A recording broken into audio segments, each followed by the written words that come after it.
بندے پروردگارم امت احمد نبی،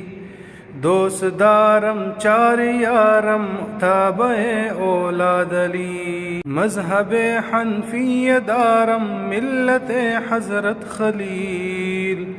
خاک پائے غوث اعظم زیر سایہ ہر ولی۔ اشعار کا ترجمہ کہ میں اپنے پروردگار کا بندہ ہوں اور حضرت محمد صلی اللہ علیہ وسلم کا امتی ہوں، چاروں یاروں کو دوست رکھتا ہوں، حضرت علی رضی اللہ تعالیٰ عنہ کے اولاد سمیت، اور فقہ میں امام ابو حنیفہ رحمۃ اللہ علیہ کا پیروکار ہوں، اور دین میرا حضرت خلیل یعنی ابراہیم علیہ السلام کا دین ہے۔ آخری شعر میں کہ حضرت شاہ عبد القادر جیلانی کی قدموں کا خاک ہوں اور ہر ولی کے زیر سایہ ہوں۔